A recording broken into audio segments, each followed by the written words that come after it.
pledge allegiance to the flag of the United States of America and to the republic for which it stands, one nation, under God, indivisible, with liberty and justice for all. Could I please have a roll call? Commissioner Silberman. Present. Commissioner Marsters. Present. Commissioner Harper Pedersen. Present. This evening, Vice Chair Shannon Bergman is absent. Chair Gutierrez. Present.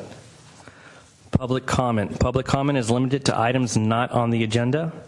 The Commission may briefly respond to statements made or questions posed as allowed by the Brown Act.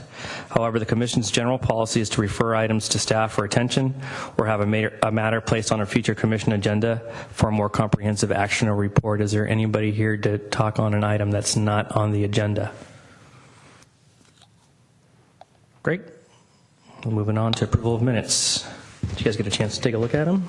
I have no changes. I have no changes. I also don't have any changes. Neither do I. So can I get a motion to approve? Move approval.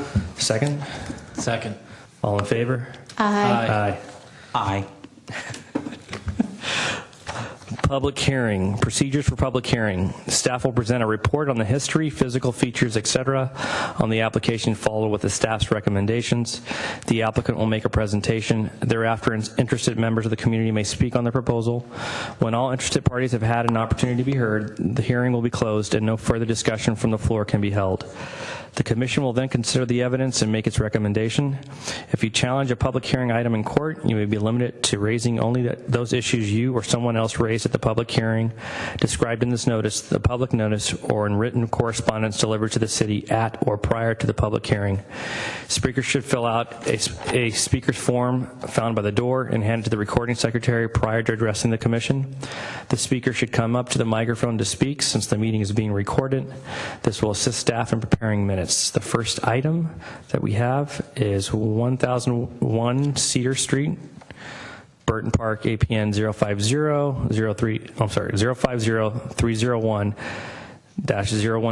and 051-321-190, consideration of a conditional use permit for 3 new wireless antennas co-located on an existing wireless facility located on an existing light pole with associated equipment, the relocation of 3 antennas on the same light standard, and the installation of ground-mounted equipment with an existing equipment shelter. Good thing I had 3 expressos today. How many times have we had antennas on this particular pole? Is this like the 3rd time? Only third, yeah. Staff presentation. Andrea. Thank you. Good evening, Chair and members of the Commission. My name is Andrea Martisich, and I'll be presenting this item this evening. The applicant representing AT&T Wireless is requesting approval of a conditional use permit for the installation of 3 new antennas with associated equipment to an existing wireless facility at a light pole at 1001 Chestnut, which is Burton Park. The proposal also includes relocation of 3 existing antennas to a lower location on that light pole. Ground-mounted equipment will be located within an existing shelter on site. So this is the proposed site plan. As I mentioned, this is located at Burton Park and zoned PK for parks. The area surrounding the park is comprised of single-family residences as well as the youth center. And the light pole is located on the edge of the large playing field near the parking lot for the youth center. AT&T currently has 6 antennas on the pole. The remaining antennas belong to T-Mobile. A building that was repurposed as an equipment shelter sits near the tower and houses all of the associated ground-mounted equipment. AT&T is requesting to relocate 3 existing AT&T antennas and add 3 new antennas, which will result in a total of 9 antennas for this company. AT&T previously received approval for the installation of the antennas, which did come before the Commission, but the use permit expired before they were able to pull permits on it. And this photo shows the equipment shelter located to the left, and you can see the base of the pole to the right.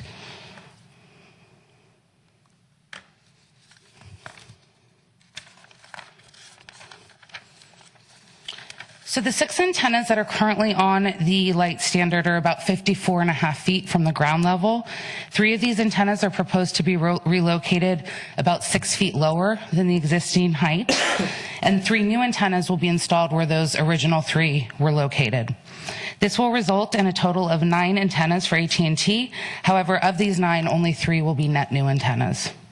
In addition to the antennas, the applicant is proposing to install associated equipment such as 3 RRU units, fiber and cables, relocating GPS antennas, and relocating 3 RRUs. All cables and wiring will run inside of the pole. And these are the photo simulations with a view from Cedar Street. And as you can see on the right, there's another level of antennas at the bottom of the pole. Those would be the newly relocated antennas. And then the views again from Chestnut Street.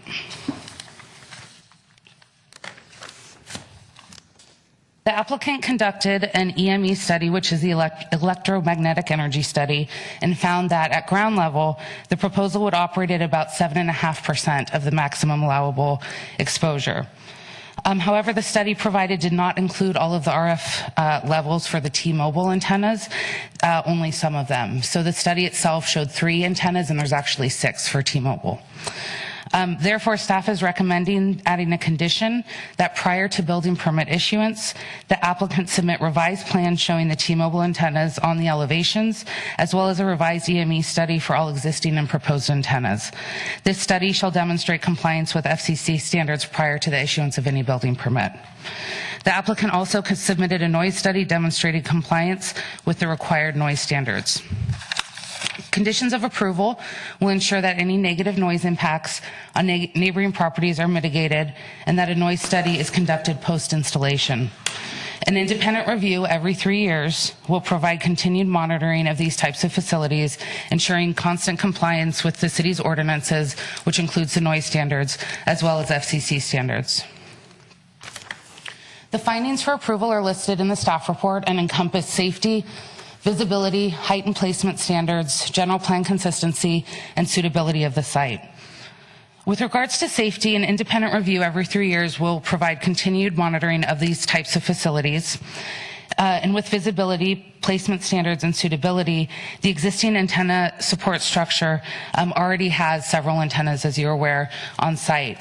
The city does recommend co-locating over creation of new cell sites. The ground-mounted equipment will be shielded from view as it will be within the existing shelter. And as I mentioned, staff is supportive of co-location over new facilities. In terms of aesthetics, staff has included a condition that the panels will need to be made of or finished in a non-reflective material and made to match the existing pole. The proposal also meets general plan policies which require telecommunications and utility facilities to be sensitively placed, shielded, screened, or lessened from view to the greatest extent possible. This particular proposal would use an existing antenna support structure and would not increase the height of the existing pole nor installations. The ground-mounted equipment again will be shielded from view. A notice of hearing was sent to all property owners within a 300-foot radius, and staff has received no correspondence regarding this item. This is the formal motion. Should you choose to approve the item, I did add to the end of it condition number 24, which would be requiring the new EME study and revised plans prior to issuance of a building permit, should you choose to approve it. I'm available for questions, and the applicant is also here as well. Thank you. Refresh my memory, what's different from the previous application? Is this pretty much the same application? The only addition is relocating the 3. So the previous application was to add 3, okay. And in this one, they're also proposing to relocate 3. Okay. Yeah. Thank you. Any other questions for staff right now? Did staff receive any comment from the public? Nothing.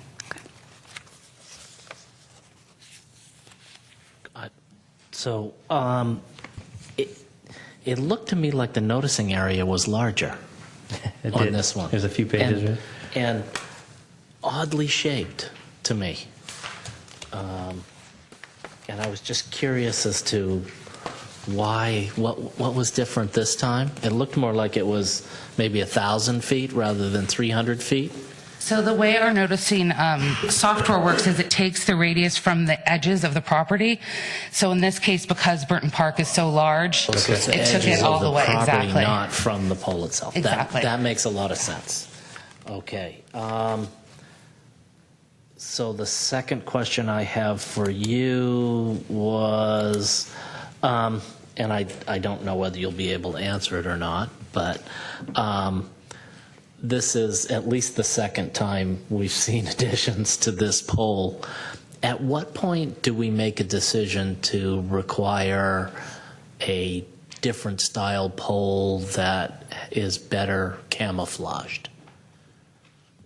That's why, and I don't know whether you can answer that or not, but at some point when we keep going Right. through these iterative cycles of replacing them, and I'm not suggesting that we do it this time, but I'm just saying, at what point should we expect that that's something that might come forward?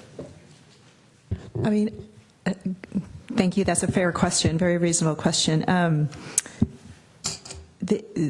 The requirements that we have in our code really encourage co-location. So where there's existing facilities, you'll see additions. Other wireless carriers will co-locate on a single structure, which is the case that's happening here. I don't believe in our city it's ever gotten to the point where we have requested a certain support structure to kind of mimic the appearance of a particular tree, although that is something that you see in other locations. I think that's a discussion that could be held here. It's part of the design review process. For this application, it was really the addition of just the 3 antennas. I think anything that we would see occurring on this pole, we'd probably start to kind of take another look at it with respect to different design review treatments that could occur. I mean, I don't think I have a straightforward answer for you, but it is a fair question. I just thought at some point we ought to have a policy about when we change that. I know that any new structures, in most cases, are the camouflaged tree poles, but I was just curious about, we don't really have a policy, how many times you can sort of upgrade an existing pole before, so. It's a fair question. Yeah.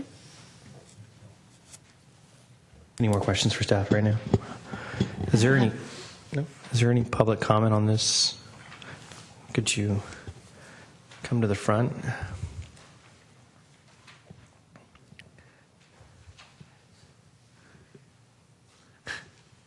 Could you state your name, please? My name is sorry, that's really loud. My name is Helen Mickiewicz. I've lived in San Carlos for 29 years, and I live near Burton Park. I don't actually have an objection to this, but I have a few questions. And as far as public comment, I received a notice that tonight was the opportunity to come and make the public comment. Is that correct? Correct. Yeah, okay, good. What is an EME study? Basically, a study that's designed to determine how much. What does it stand for? I don't know what the acronym It's is. required. The electromagnetic, maybe the applicant can help Emissions. Yeah, okay, emissions, great. and it's required for every wireless facility that we review. Yeah. I just wanted to know, because I didn't recognize the acronym. I have a question about safety. Has the city evaluated the safety, that is in terms of load on the pole, and how secure this is going to be? And the reason I mention this is that a lashing wire on a telecommunications facility came loose on a pole it was a joint utility pole in Southern California and caused fires several years ago. So I'm just asking about evaluation of safety issues here, because you're putting a lot on the pole. This application would require a review by the building division, so they would be looking at that. And then I would defer to the applicant if they've done any pre-structural calcs. I imagine that's something that they would look at too before they even, submit a proposal. And then the last thing I'll say is that I agree with Mr. Marsters that it would be nice to camouflage it because there's a lot on that pole. But I also appreciate fully the desire to co-locate and not have multiple facilities around the park or around town. So that's all. I just wanted to ask some questions and bring up those issues. And I'm not registering an objection. For one thing, I'm a T-Mobile customer, and I had a service problem a few years ago, and they told me it was because they needed to fix the pole. So. Thank you, Ellen. Does the applicant want to say anything? Or?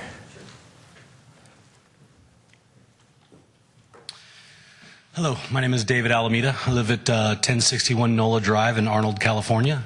I'm representing AT&T on this particular site. We are requesting a modification. I won't repeat the details she placed out there, but I'm available for any questions you may have. We also have reviewed the conditions of approval, agree with the conditions of approval, including condition 24, the new condition to update that EME report. Also, in regards to her questions about structural stuff like that, for the building department, we actually have to create a structural report and turn that into them at the same time. Great. Does anybody have any questions for the applicant? No, that was All the helpful. way here from Arnold? Actually, I drove, our offices are in Auburn, so I went from Arnold to Auburn and then back out. You've been driving all Consider day. living closer to where you Have you been to Arnold? only in the winter. I'm sure. Actually, I have a bunch of filings I do in one day, so I started at 3 this morning. Right. So I guess I can't complain about being tired. Yeah. Yeah. Okay. Thank you for the answer on safety. That's actually very good to know. We get a lot of co-locations, as you can imagine, so that's good information. Thank you.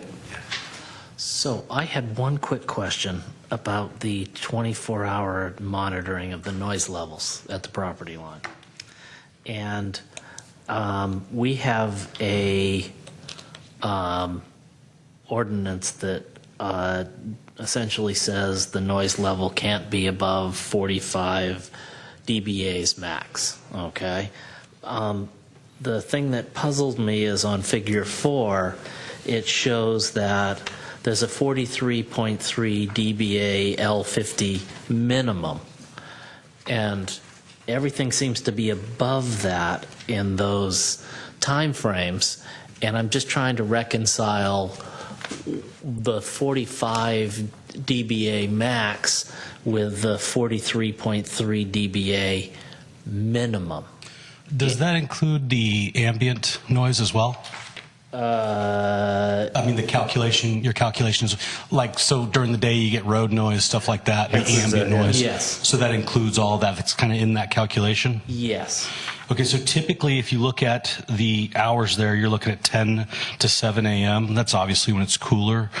Typically the noisiest we get is the air conditionings kick on inside the cabinet, and that'll be during the daytime when it's really hot. Yeah, but I'm really looking at sort of the 8 p.m. to 6 a.m.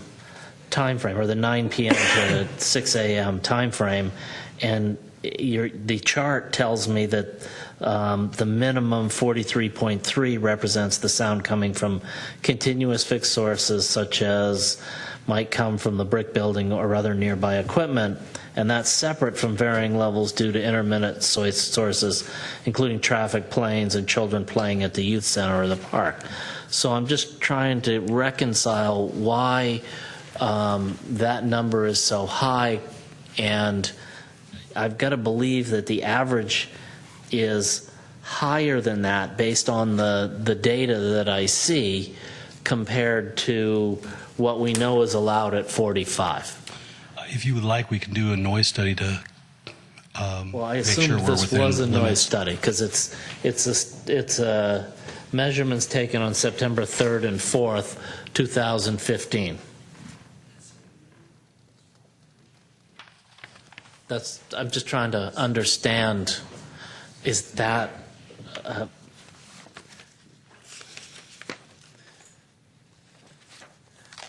am I getting this right? So it also states here residential medical, that's 55 dBA? During the daytime, but at nighttime it's 45 dBA. Right. Right? And then on page figure 4, it shows the minimum over here at 43.3. And everything is above that. And so I got to believe that it's above the 45 that we're allowed, and that makes me uncomfortable. That's why I asked if you could explain it. No, that's a good question. And Is that something you could get an engineer to come and explain? I hate to have you come back from Arnold. no worries, got to do what we got to do. I'd sort of like And on page 2, it actually said that figure 4 illustrates the measured noise over a 24-hour period. The minimum noise level was 43.3, which was below the city's daytime limit of 55 and the nighttime limit of 45 dBA. But that's the minimum. So that, I guess the word minimum there is what's bothering me. So if that's an average, then I would understand it. But the fact in big giant letters it says minimum is where I'm running into an issue. You know, and this says 24-hour noise level. Okay, so I can't answer that. However, if you'd like to make it a condition, we can do another monitoring when this is completed, and we have to cure it within city standards. I mean, it is a condition. It has to meet the city's code of 45. Perhaps staff can comment on it then, since this is something you've reviewed. Yes, and I see the point of, as you read through the report, you look at the measurement results that's on page 2 of the text document, and then as you flip through, you see the graph which shows, the noise measurement. So I would have the same question myself to the noise engineer who's not here tonight. We could address this in a couple of ways. Certainly the Planning Commission, you could impose a certain condition that whatever noise attenuation measures need to be incorporated to meet the city noise standard, and we could further require a noise study to ensure that takes place. Or if you wanted to continue it, where the engineer that prepared the noise study could be here to answer these questions, we could do that as well. I think the first one's better. Okay. I'm okay with that. Okay. I think we're good. Okay. One more question. Yes. Sorry, I was trying to get you out of there.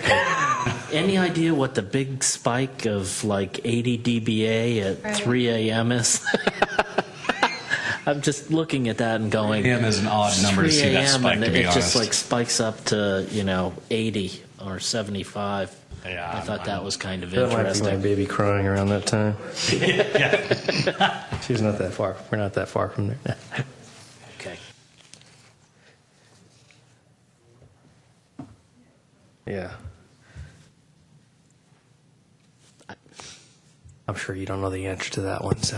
No, I do not. Okay, moving along. Thank you. All right. We good? Okay, so just to kind of gather where we are, if we're going to make a motion, we'd make the motion which includes condition number 24, and then we would also add condition number 25 and about doing additional noise attenuation. Okay. Unless it's already a condition. Yeah, because the noise study is already a condition. I'm wondering if maybe we can add that, because they have to do a post-noise study anyway. Just trying to figure out. But I don't know that the attenuation to meet city standards is, so let me find it.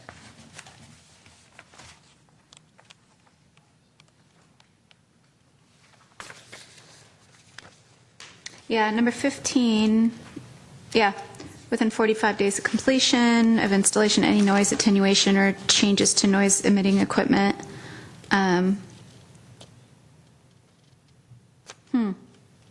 Yeah, I mean, Doesn't specifically. Yeah, you're right. whatever they add has to bring it down below the 45 dBA. Okay. Even if it's above 45 dBA and it's been grandfathered in or something, Right. the placement of the new antennas will need to attenuate that down That below. just sounds like the perfect 45. motion for you to make, Yeah. so that you word that correctly. I feel good about that. Okay, here we go.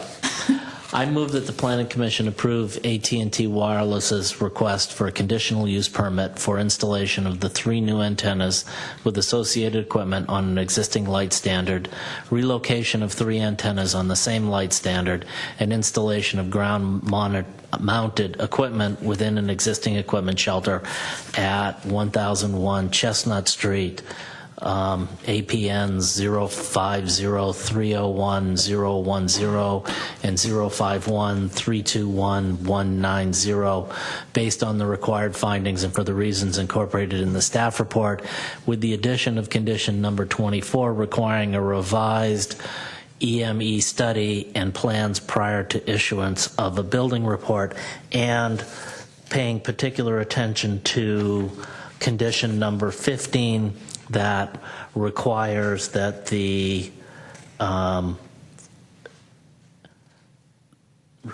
installation of any noise attenuation that would bring the nighttime noise down below 45 dBA. Second. No, good question. I can already sense it. Yeah, Ask what I'm you're- looking at the conditions, and they go 24, 25, 26, and then 23, and then have us adding Yeah, I just a saw that. 24. So, We'll correct that. I think it starts to deviate after number 26. Yeah, so we will correct 23 to be 24. 27 and 24 should be, 27, 24 and should be then 24. 28. Would you like to make a friendly amendment? I would like to amend the motion to renumber 24 in the motion to be 27, and 23 in the conditions to be 28. Accepted. Somebody still needs to second. Yes, can I have a second on that? Second. All right, all in favor? Aye. Everybody's an aye, so thank you. Next time it comes back, maybe as a palm tree. Yeah, let's not let this one expire. Palm tree. Palm tree, yeah. Two Or a palm pi- trees. Or a pine. Sequoia, pine. Yeah. Yeah, that's tricky there. So the next item, 1525 San Carlos Avenue, APN 050-123-170, consideration of a request for design review, transportation demand management plan, grading and dirt hauling certificate, and protected tree removal permit for a new 18-unit mixed-use development. Laura. She's so awesome. Thank you. Good evening. I'm Laura Russell, and I'll be presenting this application for a new mixed-use building at 1525 San Carlos Avenue. So, as we know, the site is on San Carlos Avenue. It's located between Cedar and Chestnut Streets. It is currently developed with a single-family home and several accessory buildings. The site is shown here in red. The adjacent property shown in yellow is also a potential development site. That project is expected to come before the Planning Commission within the next month or so. The property is zoned MUSC, which is Mixed Use San Carlos Avenue. That allows a density up to 59 units per acre. The adjacent properties on either side, as well as across the street, are also MUSC. The properties behind the site are RM59. So there are none of the transitional or mitigation measures that you're familiar with when there's an RS6 zoning district adjacent to properties. So those things would not apply to this particular project. It's also notable that the site is located 0.31 miles to the Caltrain station, straight down San Carlos Avenue, which is about a 7-minute walk. The applicant is proposing a new 4-story mixed-use building. The ground level includes one commercial space, proposed to be 740 square feet, and the residential lobby and entrance area. Parking is in an underground basement as well as on the first floor. They're proposing 31 spaces, which meets the parking requirements. 14 of those are in a tandem configuration. There are also 4 long-term bike parking spaces and 4 short-term bike parking spaces. So they're proposing 18 residential units, which are located on floors 2 through 4. So we provided a section here for you so you can kind of see how the commercial and parking is proposed. So in red is the commercial space, which is located at street level. Behind that, there are 2 levels of parking. The lower level qualifies as a basement, and then the level above that we're referring to as the first floor. So from the front of the project, you don't see any of the parking or a parking podium. The project entitlements include design review, transportation demand management plan, grading and dirt haul certificate, and the protected tree removal permit. So I'll review each of these in some detail. The applicant is also requesting a modification to the front setback, which is the build to line, as well as a waiver for a reduction in the width of the internal driveway. Those two elements are described in your staff report, and if you'd like, I can provide additional information on those as well this evening. So starting first with the design review. This is the front elevation, and if we look at it kind of from the left to the right, you see first the area that would be the short-term bicycle parking, and then the commercial entrance and storefront, then the residential lobby, and then on the right-hand side is the driveway that would go down to the lower level of parking. The material on the first 2 floors is a stone, so we have a sample of that. Looks like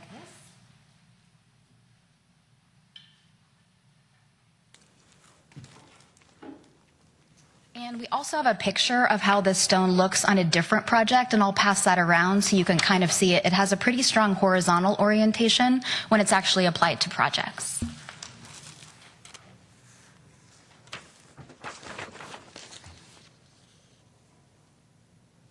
So you can see on this front facade, it's a pretty strong material, and then there are openings kind of punched through that strong material in the stone through to the second story. So where those openings are actually the residential private decks that are on the second floor. So that really creates some depth and interest in that stone facade for the first 2 floors.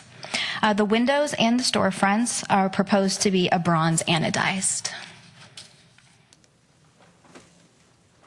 So if we look at the right elevation, you can see that there are 3 different stucco colors that are applied in different patterns to kind of create some different geometry.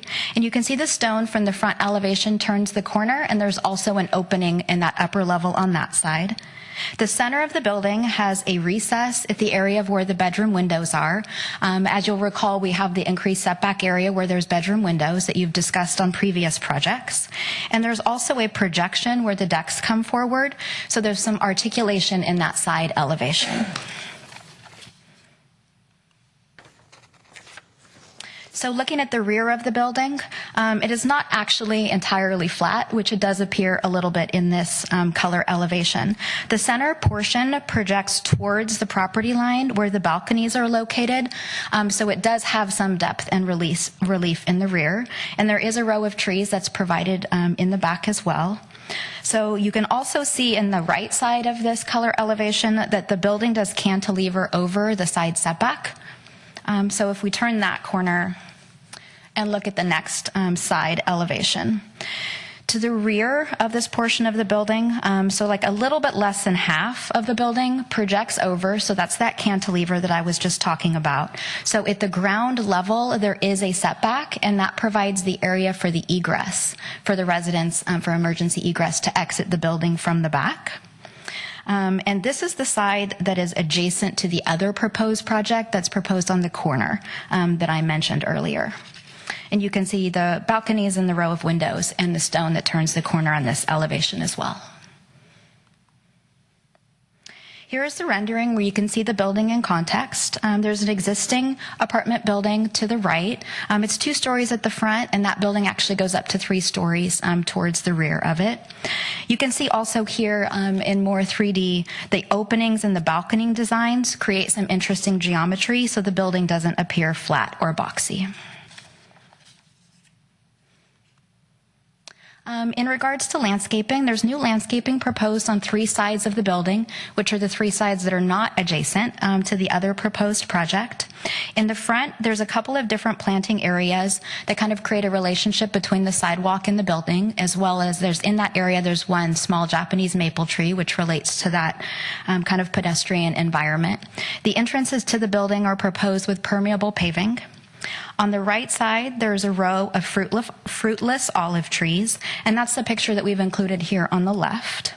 And then there's stormwater planting, which is kind of the long, skinny planted area that goes along the rest of that side as well as the back. That area is required for stormwater pollution prevention.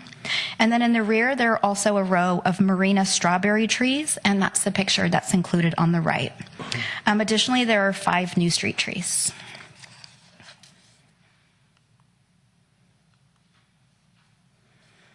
The project includes a transportation demand management plan as required by our municipal code. The plan includes the first three measures that are shown here that you've seen in a number of different projects in the past. That includes the downtown location, the proximity to transit, as well as the on-site amenities.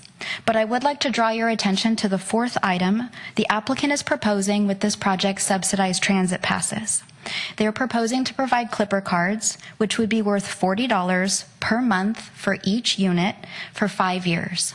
So that 5 years corresponds to the requirement in our code that after 5 years of the TDM plan being in operation, they have to do a comprehensive review of it and submit that to the city for review.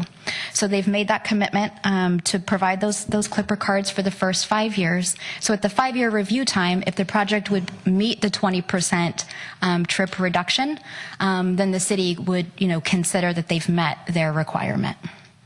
So all of their proposed measures according to the TDM plan would add up to a 24% reduction, which is higher than what the municipal code requires. But the applicant, I think, has heard some feedback from you in the past related to kind of an interest in providing those subsidized transit passes. You've seen other projects that have requested a reduction in parking. This project is not requesting a reduction in parking, so the 31 spaces that are provided are what is required by the municipal code. The project also requires a grading and dirt haul certificate. The total grading is estimated to be 1,590 cubic yards. Almost all of that would be exported. They need to dig that area for the underground parking. So they would export 1,560 cubic yards of that. The haul route would be to the site from 101, exit on Whipple, El Camino, and then San Carlos Avenue. From the site, they would exit on San Carlos to El Camino, Britain, and then to the freeway to destination south. Our Public Works Department has reviewed this haul route.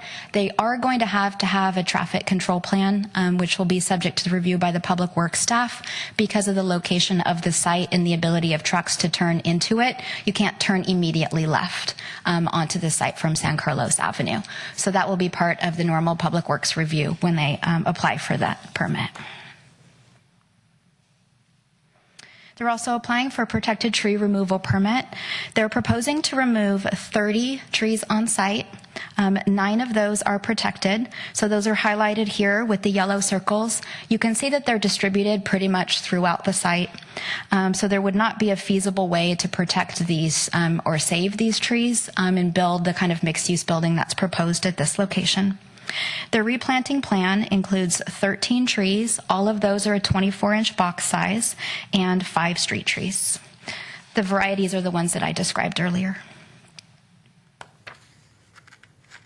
So the applicant has done their own community outreach. They first sent notices and held a meeting for property owners within the radius.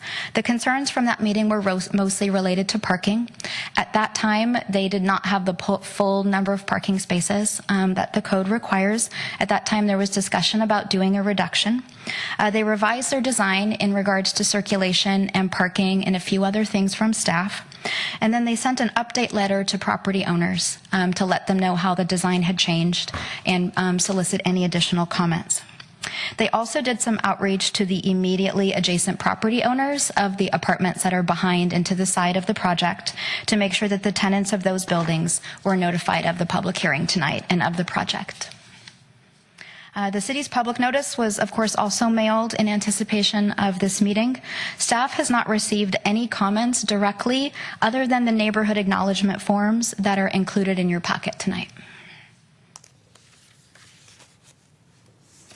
So staff does recommend approval of the proposed project as described in the staff report and with the conditions in the draft certificate.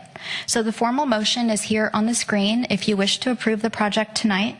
I'd be happy to answer any questions that you may have. The applicant has also prepared a presentation for you this evening. So thank you very much. Any questions for staff right now? So you mentioned the apartments behind it. Isn't it a residential house that's immediately behind it? Is that an apartment? It looks like it might be like a Assisted living. assisted living facility, maybe.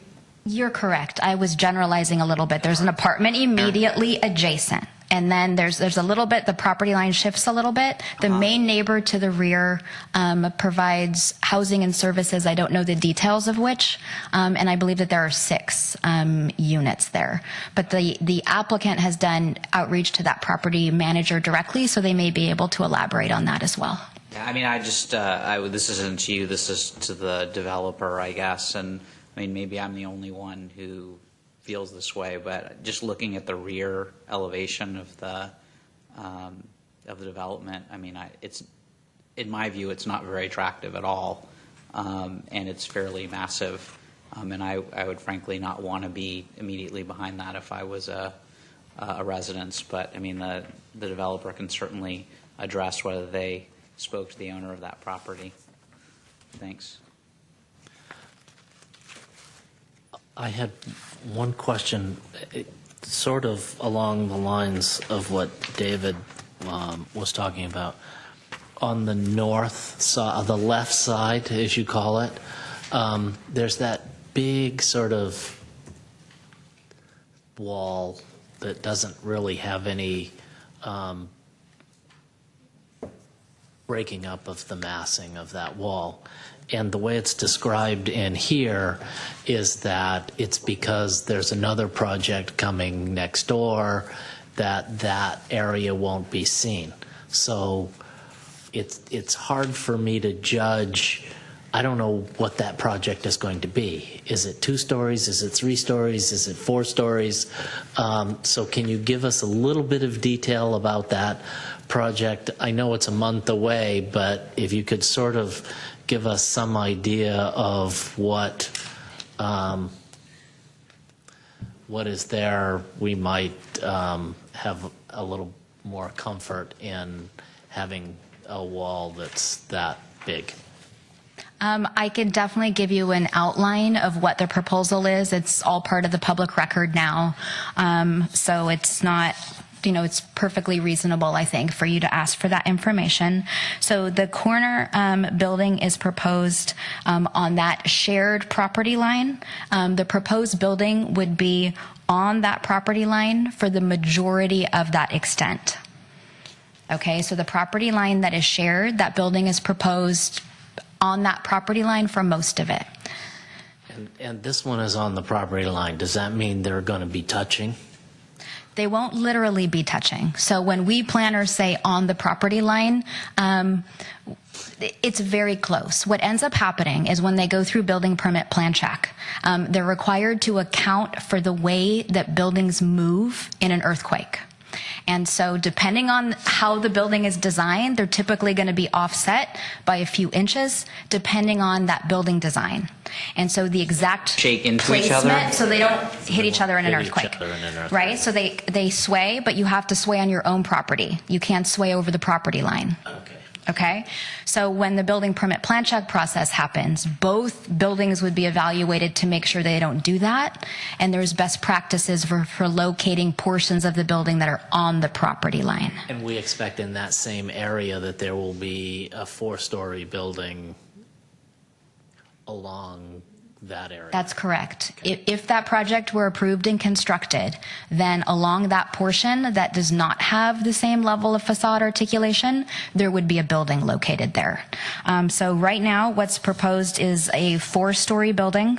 The height is right about the same height to the maximum of this project, approximately 49 feet or so. The top, there's an exception for a parapet height, so the adjacent project would actually be a little bit taller. This project has a step back, so the 3rd and 4th floors of this project are set back a little bit from the front, which is not required by the code at this location. The proposed project next door would not have that. So it would be a little bit more kind of front facing. The facade is designed to have a different kind of appearance at the front. But about the same height, and the 2 less articulated walls would be side to side.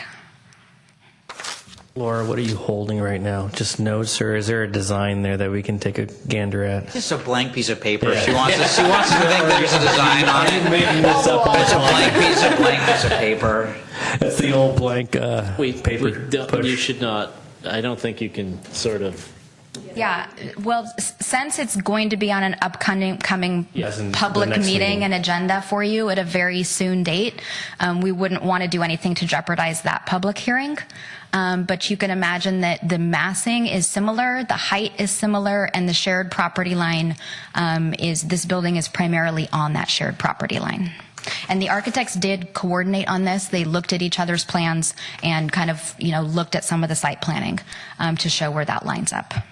And I'm sorry to make you spell this out, but are we talking about the west, east, north, or south elevation that's going to be next to? left side. Right. Looking at the front, the left Presumably the side. east elevation, I would assume. So the east elevation. Yeah, but Well, I it's don't labeled. think it's Should we just go back and look labeled at it? north, I I was think. going to say, if you just want to labeled point it out on my piece of paper, that's But it's fine. technically north, east, but right? I would consider it Wait. east. This one. Okay, so So the that's light the north elevation on. stucco color. Okay, Got the it. lightest stucco color that looks like kind of like 3 blocks, the way the stucco segments are done, that's the portion on the property line. Got it. So the balconies are on either side of that, and there's a recess on the right-hand side. And can you put up the rear elevation, which I'm guessing is your west? Yeah. That. So on the rear elevation, so there's the kind of see the center section, that's where the stair core is located. And then on either side of that, those are balconies. The one thing that's a little bit confusing about, to me, when I first started looking at these, the way that they're rendered, there's balcony that has like a bronze anodized material. We can show you a sample of that if you'd like to see it. And then that same type of material is used in between the windows. So in the elevations, it's kind of reading as the same thing. But in the center, you've got balconies that are actually going to project forward. So the whole thing is not going to be flat when you're looking at it, when it's actually constructed. Just a quick question. Would you like it better if there were taller trees there? I would like it if there were taller trees there. I don't know. I mean, it doesn't have to please my aesthetic, but I mean, we've been looking at some beautiful, beautiful buildings, and no offense to the architect if the architect is here, but this particular aesthetic doesn't do it for me. But anyway. Thank you. I hear the architect has a presentation on that note. Applicant, at least. The applicant, yeah.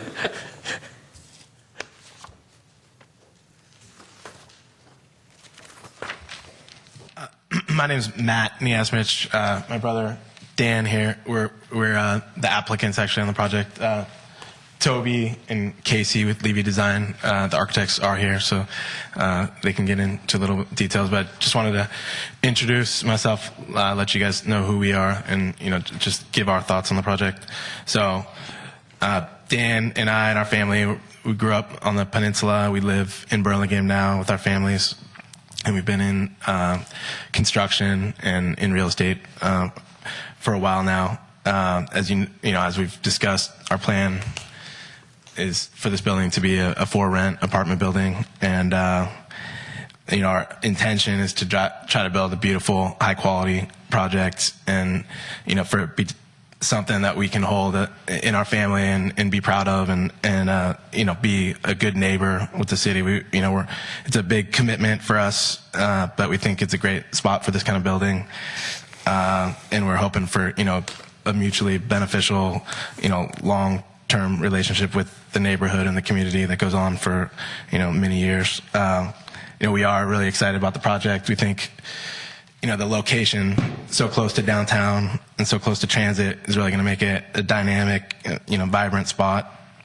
With so many restaurants, shops, groceries, all the amenities so close. We really think it's going to be a walker's paradise. With like Laura got into with the numbers, we really think that's a real thing, that a lot of even the commute trips are going to be on Caltrain and mass transit, and we really and we did make the commitment to provide the subsidized transit passes as well, and we think it's really going to make for a great environment and a vibrant place. So I'll let Toby and Casey get into some of the aesthetic questions, but my 2 cents, we are happy with the design. We feel like it's a design that it feels current and fresh, and that maybe will appeal to some of the same people that would be appealed to the kind of lifestyle we're thinking here, the transit-oriented kind of lifestyle. At the same time, we really think it's important and appropriate, that a project in San Carlos have, some of the forms and materials and borrow and pay homage to that early California mission in Spanish style. And I think, we've married these goals pretty successfully. So I'll turn it over to them, but I appreciate your time. Thank you. Thank you.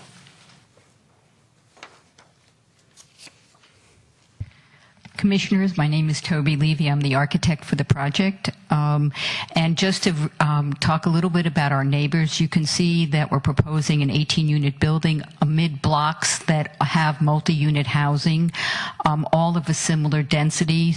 A lot of them are 3 stories, 3.5 stories. We are 3 stories above parking.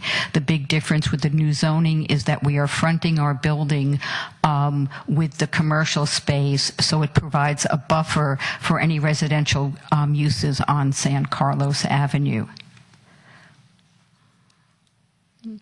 Oh, sorry. This is a site plan, and it shows you a little bit about the ins and outs and about the setbacks we're talking about.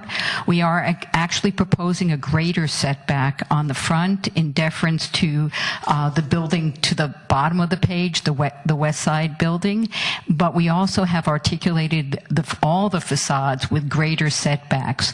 I think this is our goal, to sort of provide the interior type of open space that people can use freely and have some sort of privacy within their use. So you can see that at the front, our building steps back at least 15 feet, and the upper level decks set back another 6 feet.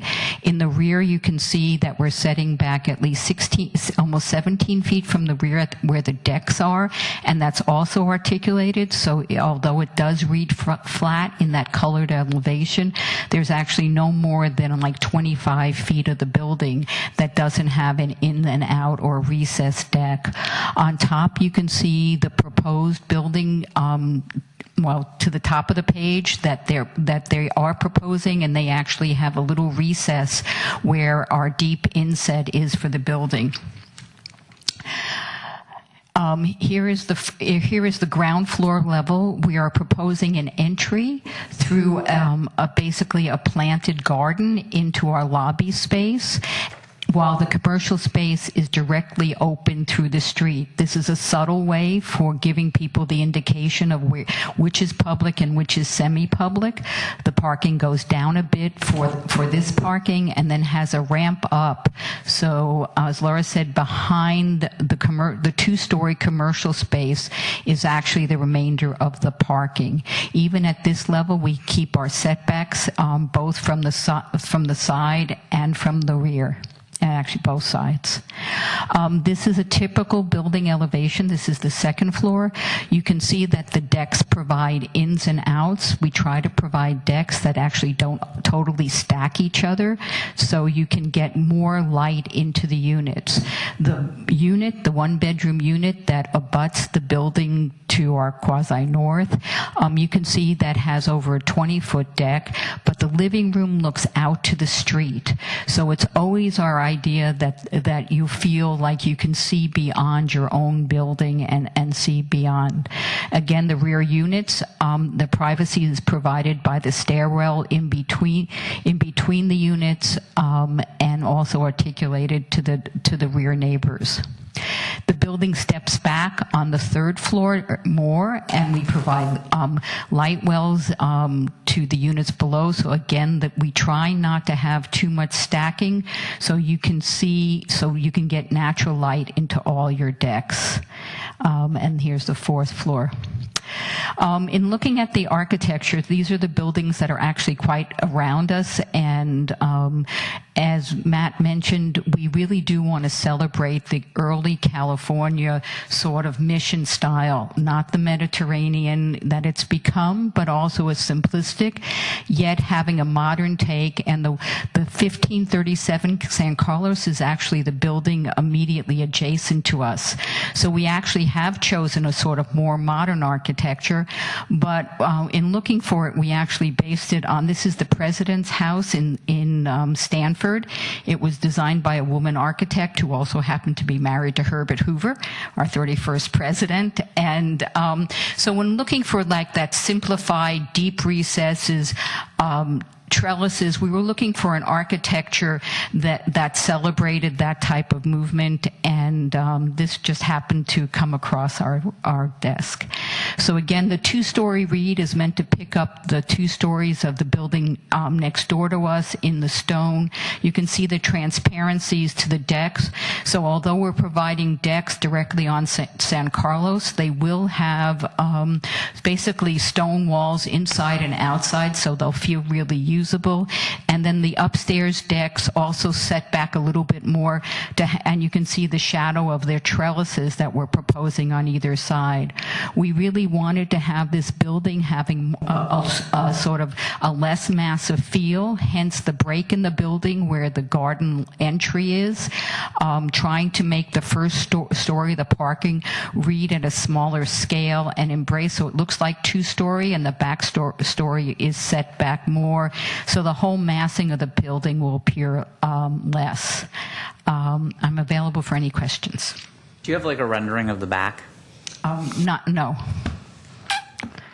So I'm sorry, but right. we can get it for you. Google Earth. Well, probably not today. Yeah, we didn't know, but we really did try to articulate it in a similar vocabulary. I mean, the front is beautiful. I mean, like in my personal opinion, I think it's a beautiful building from the front. I just wish it's hard for me to imagine what the back looks like. Yeah, I'm sorry that we didn't shadow it or give you the real feeling of depth about the differences of,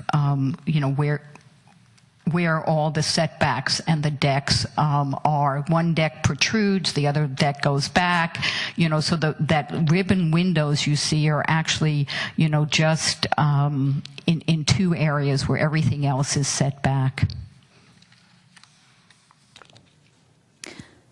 Well, I have to echo what David said about, I really kind of like the mission meets modern style. I think it's fabulous. My only hesitation, design-wise, is just that you happen to be tearing down a Spanish colonial revival. You know what I'm saying? That's the only thing that for me, it would have been nice to pay, I guess, homage to that building. We actually looked at it a lot about how to save pieces of it and reuse pieces of it.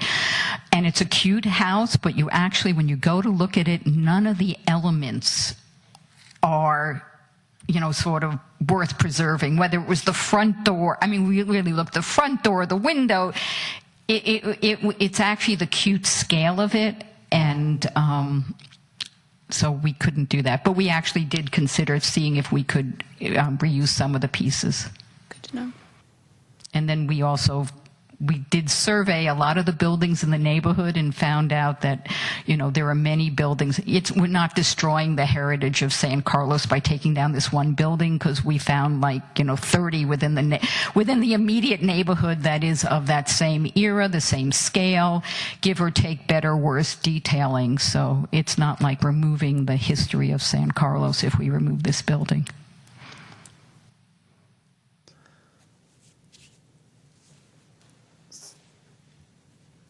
Any other questions for the architect?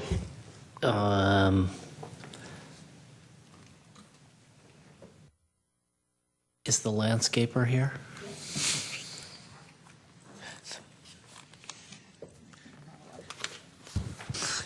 Scott's the tree guy, so Yeah. be prepared. So, I'm Chris Ford, the project landscape architect. So a couple of things.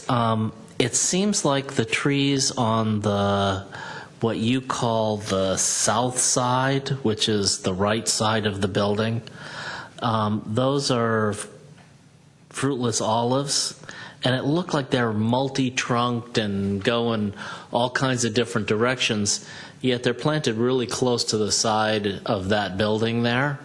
And I was just trying to figure out if that's going to force those trees out into the driveway that's right next door.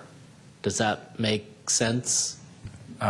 Those trees are, they will seek light just by nature, but on the other hand, they can be pruned and directed upwards so that they don't overhang neighboring properties. Yeah, I guess my concern was that they're not really going to grow very much with building in the way on one side. So you're sort of going to have to direct them away from the building, or they'll be rubbing up against the building in order to do that. I just looked at that and thought maybe there's a better tree that could fit in there that would that would be a better fit for that. And then it seems like there's a couple of trees missing in the back. Is that, the trees seem to be blocking the decks, but not, are those trees that are sort of missing there, are they to let light into the bedroom windows? Well, it will do that, but it was actually to provide egress, a fire egress from the bedrooms on that side. So a fire asked us to move the trees as we had them before, because those spaces weren't there previously. So we're accommodating those. That's why you see it that way. That makes sense. The only other comment I had about landscaping is I'd love to see a little bit more in the front. I know you put it back against the building and in these sort of small areas here, but when I looked at the sort of plan, it seems like there's still a wide 10 or 12 feet of concrete out there in front of the building. And I wondered if there's any way to sort of break that up a little bit with additional, and maybe I'm not looking at the right. Are you talking about the two main front design features? The concrete in front of that? So if I look at, where's the landscaping plan?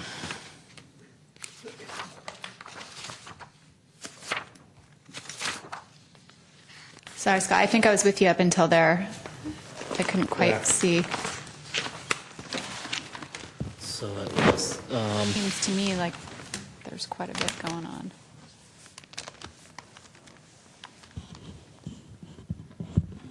was L3.1, I think. Yes, that's a planting plan, or L2.1 is materials plan. Okay. So that doesn't look as bad as what I thought it did. I thought it was, before I think I saw something where just the trunk was showing, or the dot in the center, and it looked like all of that was concrete, but I see you've got plants right along the sidewalk, so that looks better. Okay, good. Okay. I think that's all I have for landscaping, but I do have a couple more questions. I don't know if it's the architect or the applicant. Maybe we'll go with the applicant. I think you got it right with the parking.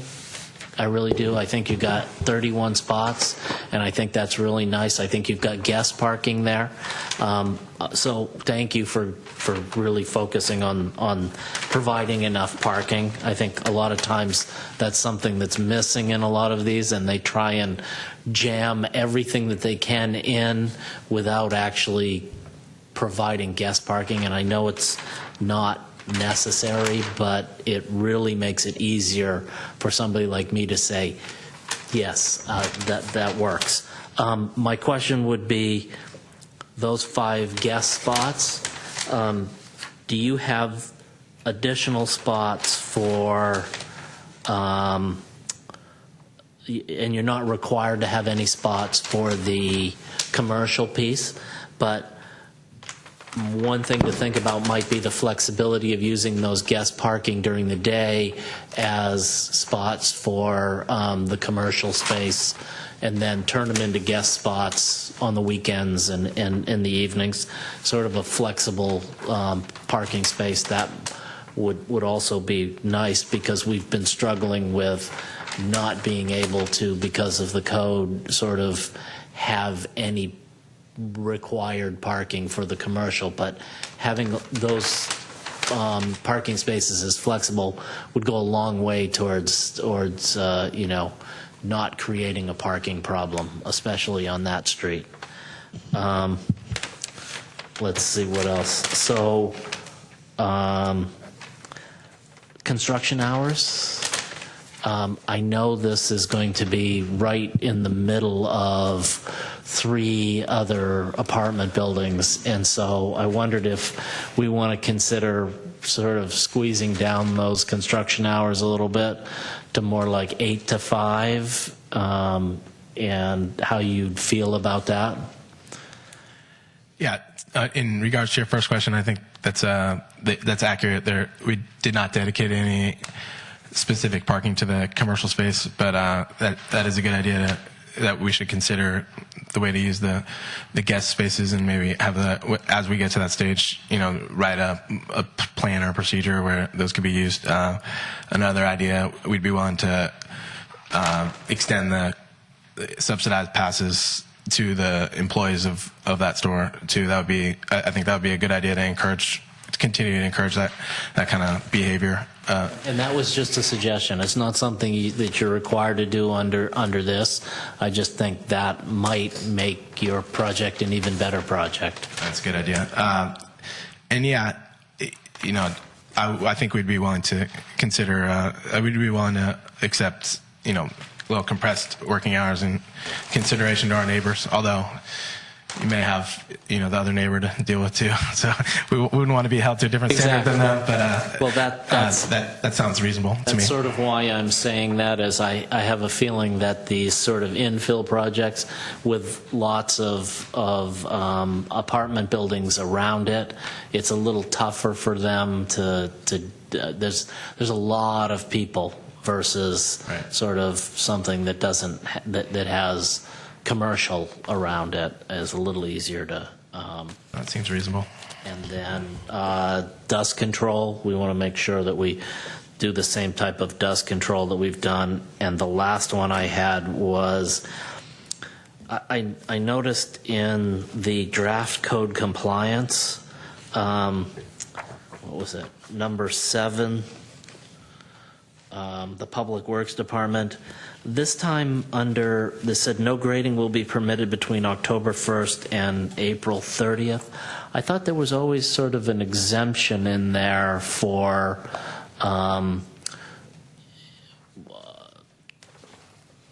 They have to without go. approval from Public Works, and I noticed that sort of exemption wasn't there this time. Right, don't they have to go week by week, or? Yeah. Yeah, oh, it isn't in there, is it? So I just kind of noticed that was missing and wondered if that's something we can add in.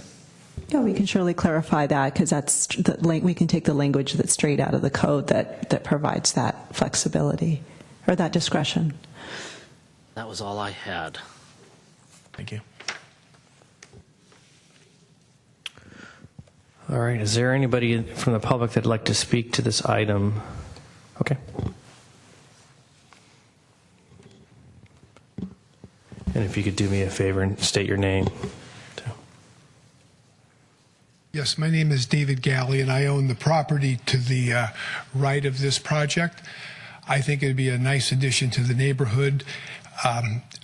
Excuse me, because I just saw the rendering this evening for the landscaping, and my only concern is what Commissioner Masters said. With the trees along that side, last year I had just had a tree trimmer trim the existing trees because they were growing on the driveway there, which was a couple of $1,000s. So I would just like some assurance that I don't have to trim their trees to keep it open. That's my only concern. Okay, thank you. Fair enough. Sir, did you want to speak to the item too? Did you want to speak to the item? Is that his name, Bob? Bob? A general question. Okay.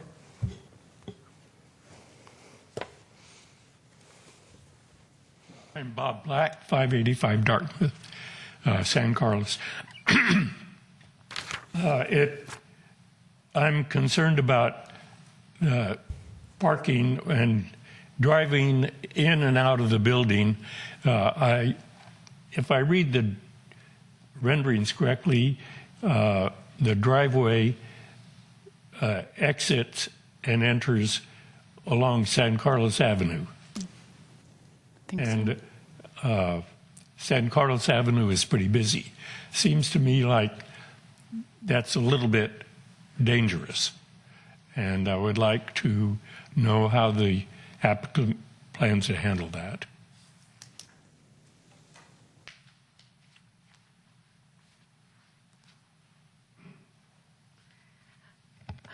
What we've actually, I should say that initially we actually had 2 driveways and then that were smaller, and we eventually sort of put them together. We recessed them pretty, an extra sort of half car length, and there is enough width for 2 cars to pass. What we were doing was trying to sort of maintain the pedestrian scale, but also allow in and out. I think we will consider having some flashing light when the car is coming, but we also didn't want to disturb the pedestrian pathway. Like I said, we have enough length of the driveway without much of a slope, so you can see the sort of you have a long enough vision to see any pedestrian that might be crossing the pathway. And I believe the actual garage door is set back, aside from the sidewalk, is set back another like 8 feet. And the property doesn't allow you to go out any other direction other than San Carlos Avenue. Yeah, that's the problem. Mm-hmm. Yeah. I don't think there's anybody else, any member of the public, to address any other items. So, can I get a motion to close the public hearing? Move to close the public hearing. Second. All in favor? Aye. Aye. Mr. Delayed. All right. So for once, I don't have a parking problem. And I mean, I'm the parking guy, he's the tree guy, so thank you for accommodating that. Height, I mean, you're within you're right there. I know it takes some getting used to because we're starting to see these sized infill projects come about, so I know that it's sometimes hard to kind of have an opinion, strong opinion either way because they're coming. So the design, I like the design. But I don't have any really major concerns. Parking usually is the biggest concern that I have right here, and I think you've accommodated a lot of that. I do like David's, what was it, David's idea? No, it was Scott's idea about the shared guest parking. I think that's a great idea. Because one of the other big issues that I have when it comes to that is the zoning does allow for 1,500 square feet or lower commercial, but the logic is generally somebody drives there, and we never have parking for employees. So I think that would be a good use. I'm not quite sure if you guys if somebody wants to entertain some sort of modification to that or add that on as a condition, or if we can just have the applicant's word that he'll try to work on something like that. So, Either way. I wasn't going to force it upon them. I think it's something that they can work out. You know, it may be that they take 2 of the parking spaces and make them flexible for the employees who work in the commercial. My guess is that those guest parkings will be more used by visitors of the residential in the evening and by commercial visitors during the day, and it just makes more sense, and it makes the project more valuable, and it makes it easier to rent that commercial space if they do that. And so my guess is they're going to go ahead and do it anyway. I don't think we need to necessarily force them to do it. So if I'm hearing everybody correctly, then we did talk about dust mitigation and construction hours being narrowed, which I know we've done pretty consistently with some of these infill projects that we've heard the last couple of meetings. But I didn't hear any specifics beyond what you wanted from that, Scott. I don't recall off the top of my head what the hours were that we've been consistently asking for. Well, because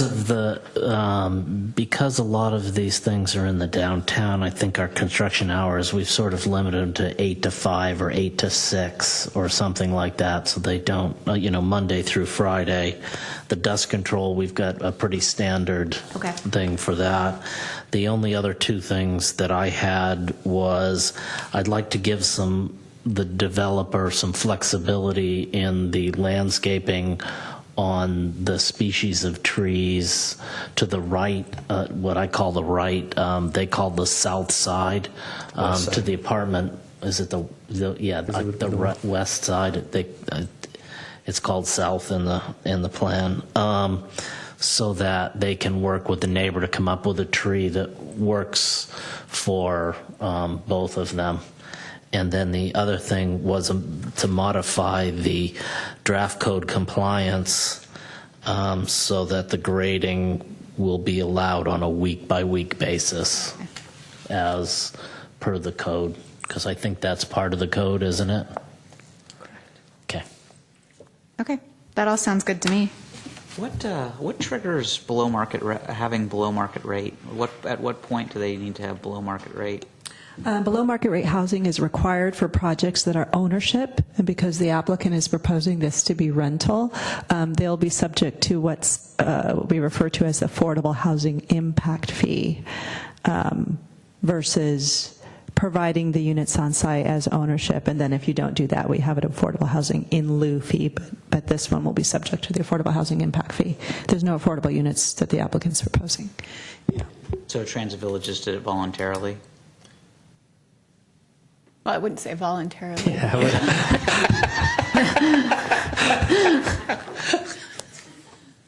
It's only 10 years of voluntary there. All right, does somebody want to, any other questions, any other comments? No, I think I said mine during the questioning.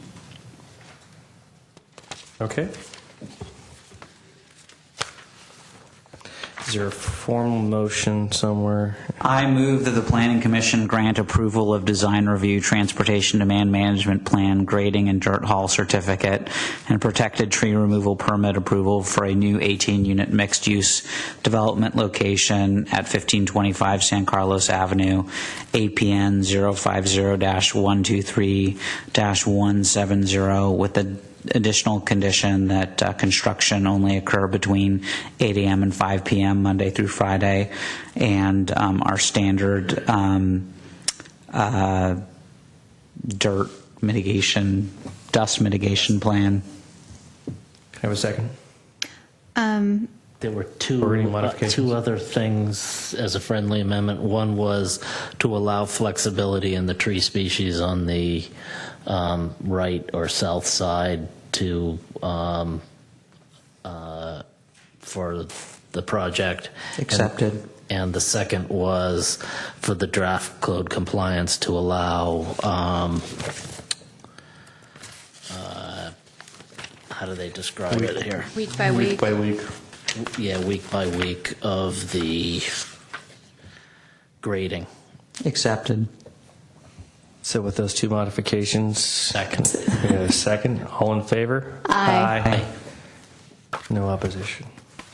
Thank you. Moving to the next item, reports on recent city council actions. None this evening. No? None? Correct. Yeah. Planning Commission comments or reports? I just had one. I'm going to be absent for the next meeting on the 16th. I'm sorry, that is the 16th, right, Monday? October 19th. October, I will be absent the 19th. I guess we'll all be absent on the 16th since there's no meeting. I'll be here because I'm dedicated. Not a boy. I'm just letting you know. Dave. Way to show me up. Okay, that's it. Correspondence, only the stuff that's on dais. Planning staff comments, reports, and updates of current projects. Yes, for the next Planning Commission hearing on October the 19th, we have 3 items that will come to the Commission. One is a continuance of the project at 545 Walnut. The other is the project that's actually next door to the one that the Commission just approved tonight at 1525 San Carlos Avenue, and a sign ordinance amendment consisting of some cleanup and clarifications. Okay. You know, we're now going to have only 3 planning commissioners for that Walnut Street property because someone has somewhere more important to be. I want to make this. I want to make. Someone has. We can always satellite me in from Idaho in my RV, my parents' RV. Will you supply potatoes for me? I will do my best. Yes, I'll bring you all back chips at the next meeting. If you guys really want me to, I could try calling in again. It just was such a. I know that it wasn't easy to do last time, so it's fine. I was making an observation. I mean, I don't know what other choice we have other than. I mean, you can ask the applicant whether they would like us to continue it again to a date when they would have more commissioners. We could certainly do that at the meeting if they would prefer that. If they would prefer that, we can do that because we can always open up the item and then continue it again to a date certain. Yep. We could do that. We can discuss that with the applicant. What about the order of the agenda? Because I still. With the order of the agenda, if there's an item that's been continued, that's typically the first item on the agenda. All right. You can come late if you want. I was going to say, you'd probably like to have it be the last item, right? Either it doesn't matter to me. I guess I'll take a nap beforehand, and you guys wake me up when I'm on. Okay, great. So that's it. Meeting adjourned.